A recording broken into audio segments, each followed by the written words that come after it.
Dr. Emily Richardson hurried through the bustling terminal at Chicago O'Hare International, her carry-on suitcase rolling behind her. Beads of sweat dotted her forehead as she checked her watch. Only 15 minutes left before boarding closed for her connecting flight to San Francisco. 15 minutes to navigate what felt like miles of gleaming terminal, all while her knee throbbed from an old injury that was aggravated by the dry, cold Chicago air. She winced and adjusted her pace to avoid putting too much weight on it. At 58, Emily was still in great shape, thanks to her regular swimming at the university pool.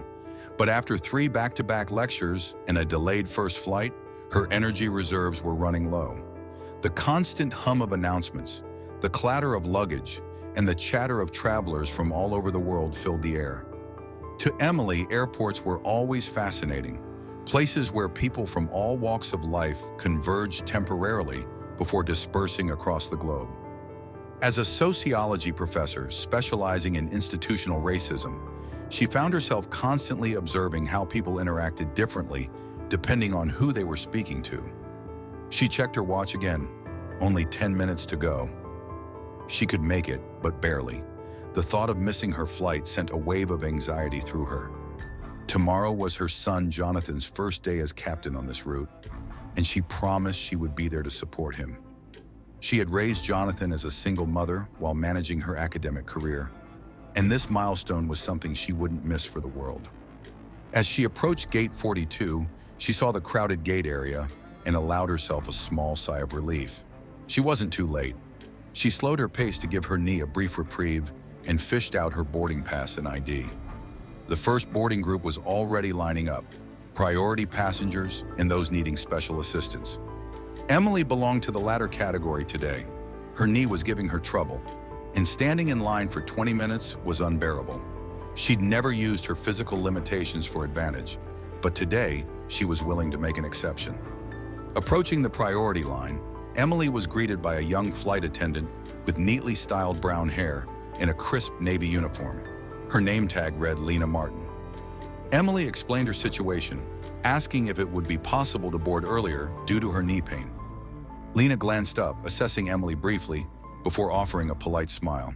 "I'm sorry, ma'am, but we're currently boarding priority passengers and those with documented disabilities," Lena replied, her tone polite but firm. Emily shifted her weight. "I understand, but my knee is really bothering me today. I can't stand for long periods. Would it be possible to board earlier? My knee flares up sometimes." Lena's smile remained fixed, but her tone grew more rehearsed. "Unfortunately, you'll need to wait for your boarding group. We have to maintain the boarding process to ensure an efficient departure." Emily nodded, feeling the sting of the rejection. As she stepped aside, she noticed an older white couple approaching. The man, perhaps in his early 60s, leaned in toward Lena with a friendly, conspiratorial tone. "Excuse me, we're in group 3, but my wife's back is bothering her. Would it be all right if we join the priority line?" Lena's demeanor shifted immediately. "Of course, sir." "Not a problem at all," she said, her smile broadening as she waved them ahead. The couple passed by, the woman walking without any visible discomfort, and Emily stood frozen for a moment. The contrast in treatment was striking, and though she had encountered such microaggressions before, they never failed to hurt. She considered confronting Lena, but quickly dismissed the idea. Experience had taught her when to pick her battles. Not today, she thought. Instead, she stepped back and waited for her group to be called, observing the passengers around her and noting how Lena's attitude shifted depending on the person. It was a pattern Emily had seen before, one that would make for an excellent case study on unconscious bias. Finally, when her group was called, Emily boarded the plane with a grimace, her knee throbbing. She found her seat, 14A, a window seat in premium economy she had splurged on for the extra legroom. As she settled in, she thought of Jonathan, wondering if he had faced similar biases in his aviation career.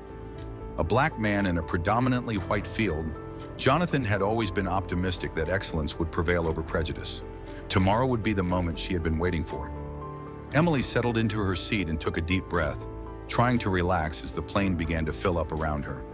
She checked her watch again. Only about 10 minutes before the boarding process would be over. As the final passengers trickled in, she watched the flight attendants perform their duties, ensuring everything was in order. Among them was Lena, the same young flight attendant she had encountered at the gate. The moment their eyes met, Emily sensed the slight discomfort in Lena's posture, the subtle shift in her gaze. It wasn't much, just a fleeting moment, but Emily couldn't help but notice. She had seen this before, that slight avoidance, that change in energy when someone who had previously shown no warmth or kindness saw you again, this time recognizing who you were. The realization made Emily uneasy, but she dismissed it for now. It was a long flight, and she had enough to occupy her mind. As the plane began its taxi toward the runway, Emily's thoughts wandered to her son, Jonathan. He had always been her pride, from the young boy building paper airplanes in their tiny apartment in Chicago to the man who now commanded a real one. She smiled to herself, proud of his resilience and determination. She wondered if he had ever encountered the kind of microaggressions she had faced, whether in his flight training or now, as one of the few black captains in the airline industry. The thought of him brought her joy, but it also reminded her of the challenges he had likely faced as a black man in a profession still largely dominated by white men. She had always raised Jonathan to be aware of the challenges ahead of him, to be prepared for bias, but to keep moving forward regardless. She'd taught him to excel despite the obstacles, to let his work speak for itself, and he had. But even with that foundation, Emily knew that things would not always be easy for him. The plane lifted off, and the hum of the engines enveloped her, but her peace was short-lived. Just as the seatbelt sign was turned off and passengers settled into the flight, Emily noticed something she hadn't expected. Lena, the flight attendant, approached her row. Emily looked up, bracing herself for another awkward interaction. The last thing she wanted was to relive the tension from the gate. But as Lena stopped at her seat, Emily was taken aback by the change in her demeanor. Instead of the distant, almost dismissive politeness from earlier, Lena offered a warm, genuine smile. "Good morning, ma'am. How are you feeling now? Is your knee doing better?" Lena asked. Emily blinked, momentarily taken off guard. It was a polite question, but the shift in tone caught her by surprise. She had expected the same professional detachment, but here was an employee who seemed to truly care. Emily couldn't help but wonder, was this Lena trying to make amends for their earlier interaction? Or was this just part of the flight attendant's routine, to check on passengers in a more personal way? "I'm doing better, thank you," Emily replied cautiously. "The rest has helped a lot." Lena nodded, and for a brief moment, their eyes met. No longer the brief, dismissive glance from earlier, but something different, perhaps a touch of empathy. As Lena moved on to the next row, Emily reflected on the interaction. It was subtle, but Emily recognized the effort. Maybe Lena was trying to make up for her earlier behavior. Emily, however, wasn't sure how to feel about it. The flight had barely begun, but already there were changes in the air, small, unspoken shifts that spoke volumes. Emily had spent her career studying these subtle shifts, these microaggressions, these moments when biases were so ingrained in people's actions that they hardly even noticed them. She had observed countless such moments in her own life, and though they were painful, she had learned to let them go without confrontation. It was the quiet toll of navigating a world where your worth was often questioned and rarely taken at face value. But as she sat there, watching Lena disappear down the aisle, Emily couldn't help but wonder if things were slowly beginning to change, not just in society, but within the people who carried these biases. Maybe change was coming, one small step at a time. As the plane climbed higher into the sky, Emily leaned back in her seat, looking out the window at the vast expanse of clouds below. The rhythmic hum of the engines provided a comforting backdrop to her thoughts, and she allowed herself a rare moment of quiet reflection. She had been on so many flights, but this one felt different. Tomorrow she would finally witness Jonathan's first day as captain. A proud mother, she couldn't wait to see her son in action, leading a crew and commanding an aircraft. She thought about all the sacrifices she had made to get to this point. Long nights of grading papers while Jonathan slept, the endless juggling of her academic career with motherhood. Raising him as a single parent had been difficult, but she had done it with love and dedication. And now Jonathan was a captain, an accomplished man in a field that was still predominantly white. She was proud of him, and her heart swelled with anticipation for what tomorrow would bring. As the flight continued, Emily's thoughts shifted back to the plane's crew. She had seen Lena moving through the cabin earlier, but now she glanced toward the front, where the captain's seat was located. Something in the air felt familiar, yet she couldn't place it. It was a slight, almost imperceptible shift in the way the cabin felt. The flight attendants had announced the usual updates over the intercom, and everything seemed routine, but a small part of Emily remained alert. Suddenly, the captain's voice came over the intercom. Emily sat up a little straighter, recognizing something familiar in the cadence of the announcement. It was a voice she knew well, though she hadn't expected to hear it today. She listened more intently as the captain continued to speak. "We're currently cruising at 38,000 feet, just passing over the eastern edge of Colorado, with an expected arrival time in San Francisco of 8:45 a.m. local time," the captain said. The voice was calm and professional, with a slight lilt to it that Emily recognized immediately. Her breath caught in her chest as the realization hit her. This was Jonathan's voice. He was the captain on this flight. It took a moment for her to process what had just happened, but when she did, a surge of pride rushed through her. Her son, the boy who had always dreamed of flying, was now commanding this very plane, and she hadn't even known he was flying this route. Tears pricked at the corners of Emily's eyes, and she quickly wiped them away, not wanting to draw attention to herself. It was the most thoughtful surprise, the kind of gesture Jonathan would have planned months in advance, knowing how much this moment would mean to her. He had orchestrated this entire experience, arranging to be the captain on her flight without telling her. Emily smiled, overcome with emotion.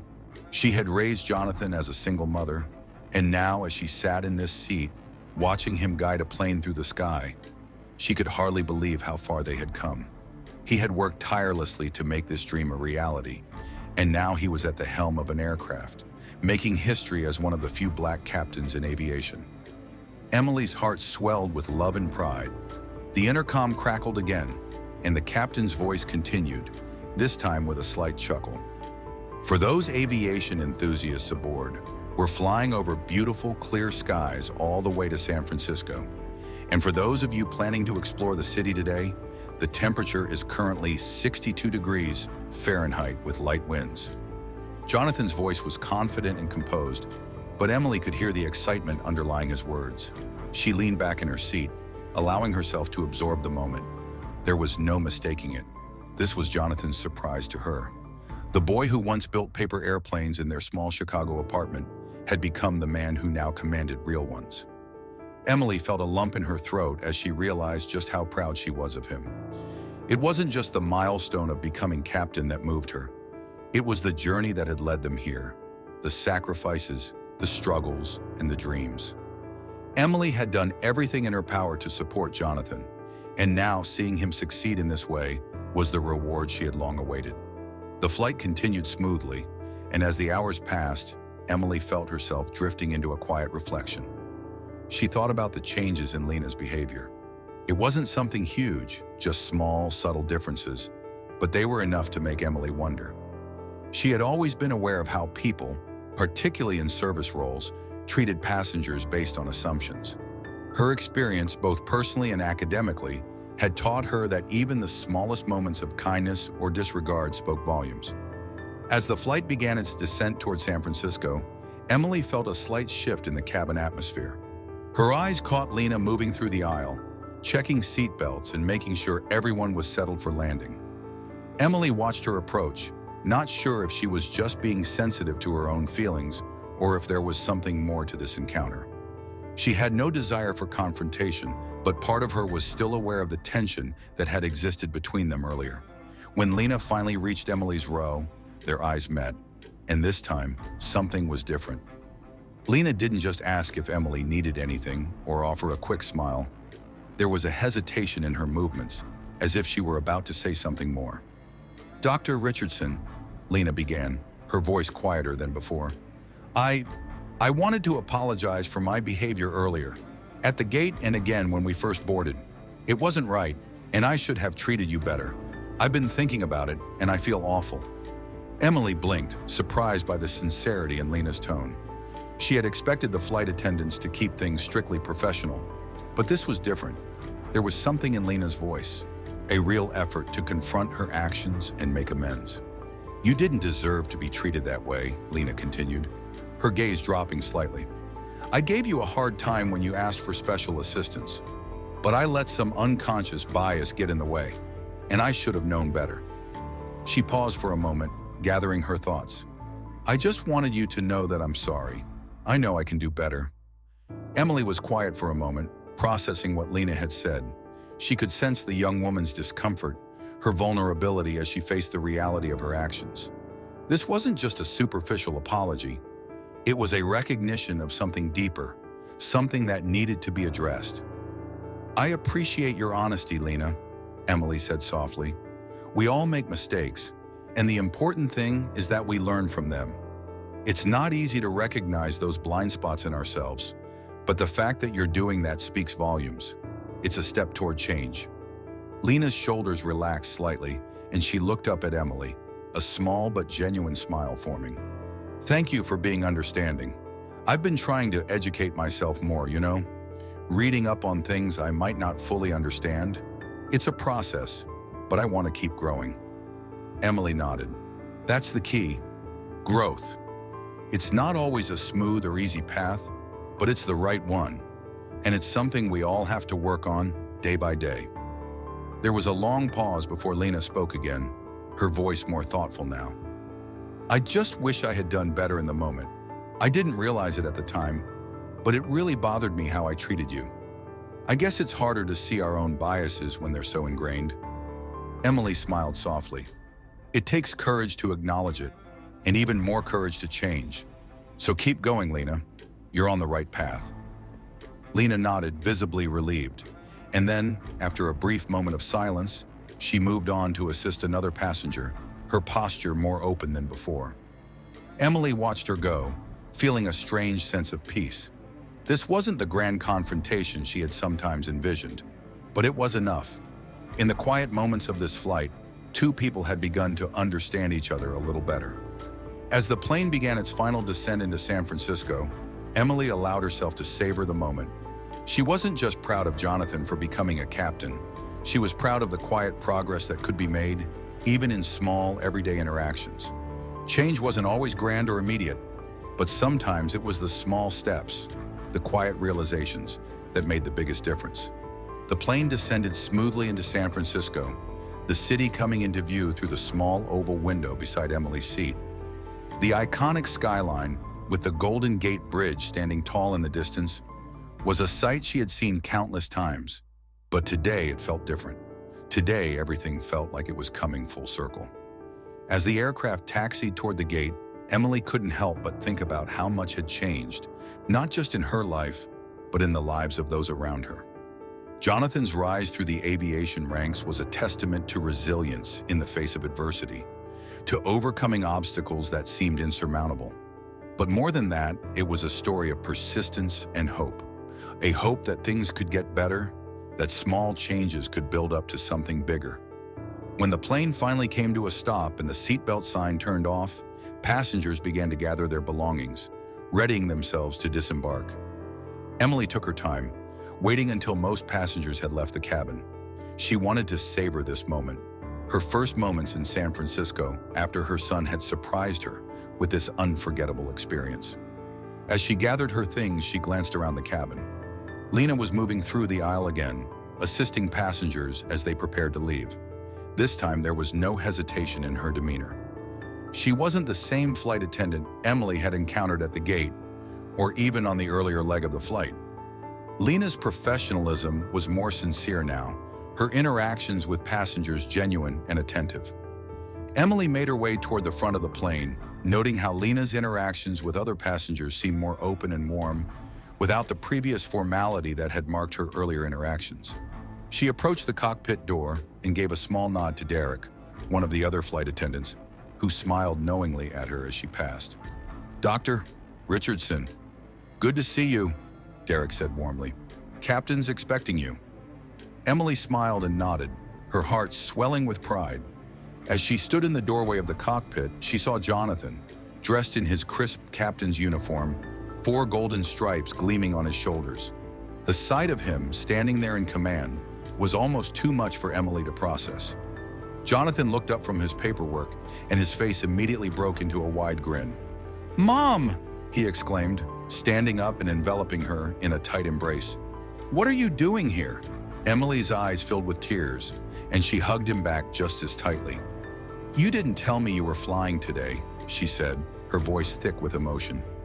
Jonathan chuckled softly. "Where would the fun be in that?" he teased. "I wanted to surprise you." "This is the best surprise," Emily said, pulling back slightly to look at him. She reached up to adjust his tie in a gesture she hadn't made since he was a teenager. "I am so incredibly proud of you, Jonathan, not just for becoming captain, but for the man you've become." Jonathan's smile softened, and he placed a hand on her shoulder. "Everything I am, I owe to you, Mom. Every sacrifice, every late night you spent helping me study, every time you told me to keep pushing forward, it all led to this moment." Just then, Lena entered the cockpit, holding a tablet and hesitating when she saw Emily and Jonathan together. There was a brief moment of awkwardness before Lena cleared her throat. "Captain, I just need your signature on the cabin report," she said, her voice slightly unsteady. Jonathan took the tablet from her and signed it, his eyes meeting Emily's with a flicker of recognition. "Lena, this is my mom, Dr. Emily Richardson. Mom, this is Lena Martin, one of our flight attendants." Emily extended her hand with a warm smile. "It's nice to meet you, Lena. Thank you for the great service today." Lena looked a little flustered, but she returned the handshake. "Nice to meet you too, Dr. Richardson. And I'm really sorry again about earlier," she added, her voice quieter. Emily could sense the sincerity in Lena's apology, and she gave her a reassuring smile. "Thank you for that, Lena. It's not always easy to recognize our own biases, but the important thing is that you're taking the steps to learn and grow. That means a lot." Lena nodded, visibly relieved, before excusing herself to finish her duties. Emily watched her leave, reflecting on the unexpected turn of events during the flight, the quiet conversations, the personal growth, and the chance to witness small moments of change. Jonathan turned to his mother, his face breaking into a proud grin. "I'm glad you're here, Mom. This has been a day I'll never forget." Emily smiled, her heart full. She had watched Jonathan grow into a remarkable man, and now watching him stand as captain in the cockpit, she knew that change was possible, not just in one person, but in the world. She had lived through enough moments of disappointment, but today was about progress, no matter how small. It was about hope, understanding, and the quiet, persistent work of breaking down barriers. As Emily stepped out of the cockpit, she knew she would carry this moment with her for the rest of her life. It wasn't just about one flight, one milestone. It was about a journey, one that was far from over, but one that had taken them all further than they had ever imagined.